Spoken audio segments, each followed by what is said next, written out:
Diet అంటే తిండి మానేయడం కాదు, మనం తినే తిండిలో చేంజెస్ చేసుకోవడం. నేనెవరో తెలిసిన వాళ్ళకి హాయ్, తెలియని వాళ్ళకి నమస్తే. Today is day 36 of my no sugar no junk challenge of 2026. So మీరు ఇన్స్టాలో ఎప్పుడైనా ఇలాంటి రీల్ చూసారా? Like this diet helped me to lose 30 kilos, comment below to get that అని. అంటే వాళ్ళ డైట్ ఫాల్స్ అని నేను చెప్పట్లేదు, ఇట్ హెల్ప్డ్ దెమ్. బట్ మీకు అదే డైట్ ఎగ్జాక్ట్గా సెట్ అవుతుంది, ఫాలో అయితే చాలు అనుకోవడం కరెక్ట్ కాదు. ఎందుకు?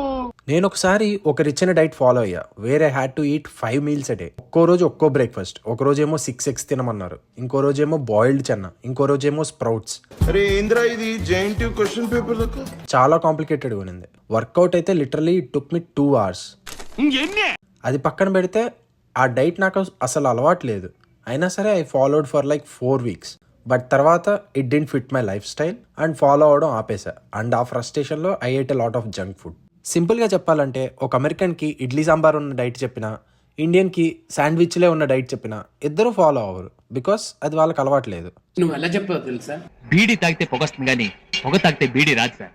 సో మన డైట్ మనకి అలవాటు ఉన్న ఫుడ్తో స్టార్ట్ చేస్తేనే it will be easy to start. చిన్నగా అదే అలవాటు కూడా అవుతుంది. లేదంటే మ్యాక్స్ ఒక్క నెల ఫాలో అవుతాం, తర్వాత నాకు ఇంట్రెస్ట్ పోయింది అని మళ్ళీ నచ్చింది తింటాం.